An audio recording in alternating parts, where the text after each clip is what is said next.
Good morning বন্ধুরা, আপনারা কেমন আছেন? আশা করি আপনারা ভালো আছেন। এই ভিডিওটা কালকের, মানে আফটার স্কুল কাজ থেকে আসার পরে আমি চেষ্টা করি যে আমার সব কটা টাইমগুলো আমি যেন আমার ছেলের সাথে কাটাতে পারি। 8 hours অ্যাওয়ে ফ্রম হিম, আর 2 ঘন্টা তো এমনিও হয়ে যায়। আর তারপরেও এসে যদি ছেলের সাথে টাইম স্পেন্ড না করি তাহলে আমার মনটা একদম ভালো লাগে না। স্কুল থেকে আসার পরে নিজে ফ্রেশ হওয়ার পরে আমি সব থেকে আগে ওর হাত মুখ ধুয়ে দিই, ওর জামা ছাড়িয়ে দিই, ক্রিম বা লোশন এগুলো মাখিয়ে দিই, চুল আঁচড়ে দিই, আর তারপরে ওকে জামা ফামা পরিয়ে রেডি করে দিই।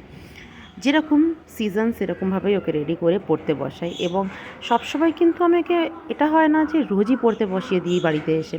কখনো আমরা বাইরে খেলা করি ছাদে, কখনো আমরা নাচ গানও করি, কখনো আমরা আঁকাও করি, কখনো আমরা এমনি বাইরে বসে টাইম কাটাই, কখনো আমরা হাঁটাহাঁটিও করি ছাদে, প্ল্যান্টসকে জল দেওয়া, মানে গাছপালাকে জল দেওয়া, এসবও করি।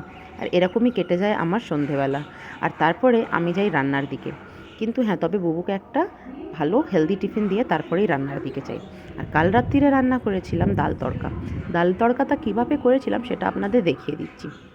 এই যে পেঁয়াজ দেওয়ার পরে আমি একটা পেস্ট বানিয়ে নেব, ঠিক আছে? কিন্তু হ্যাঁ, পেঁয়াজটাকে তবে হলুদ আর নুন দিয়ে ভেজে নেব ভালো করে। যখন পেঁয়াজটা হলুদ আর নুন দিয়ে ভাজা হয়ে যাবে তখন দিয়ে দেবো গার্লিক, জিঞ্জার আর গ্রিন চিলি পেস্ট। হ্যাঁ, লঙ্কা খুব একটা দিইনি, তবু খুব সুন্দর সবুজ রঙের একটা পেস্ট তৈরি হয়েছিল।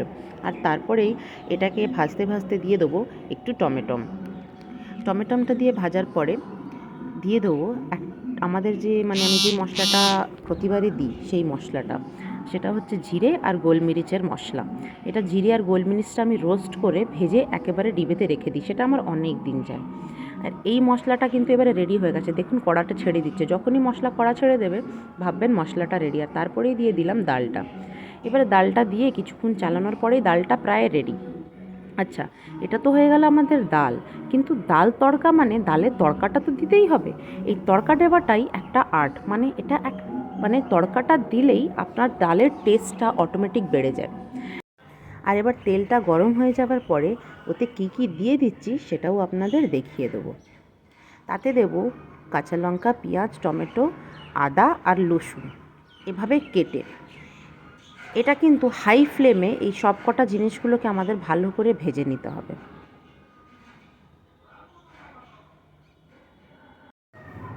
আর যখন দেখবেন একটু ট্রান্সপারেন্ট হয়ে গেছে আমাদের এই ভাজা ভেজিটেবলসগুলো, মানে পেঁয়াজ, আদা, রসুন, কাঁচা লঙ্কা, টমেটো এগুলো প্রায় ভাজা হয়ে গেছে, ট্রান্সপারেন্ট হয়ে গেছে, সেগুলোকে দিয়ে দিতে হবে ডালের মধ্যে। এইটা হলো ডালে তড়কা। এটাভাবে আমরা ডালে তড়কা লাগিয়ে দিলাম। এবার ডালটা একদম রেডি। এবারে চলুন প্লেটিংটা করে নিই। তারপরে তাই জন্য রাত্রিরের খাবারে ছিল ডাল আর ফুলকো ফুলকো গরম গরম রুটি, একেবারে গরম তাওয়া থেকে ডাইরেক্ট প্লেটের মধ্যে। শীতকালের দিনে কি এরকম খেতে ভালো লাগে? তো আশা করি ভিডিওটা আপনাদের খুব ভালো লেগেছে। তবে let's meet in our next video. ততক্ষণ ভালো থাকবেন, সুস্থ থাকবেন, আর আমার ভিডিওটাকে একটু লাইক, শেয়ার, সাবস্ক্রাইবও করে দেবেন, কেমন? আচ্ছা, আসি এবারে। টাটা।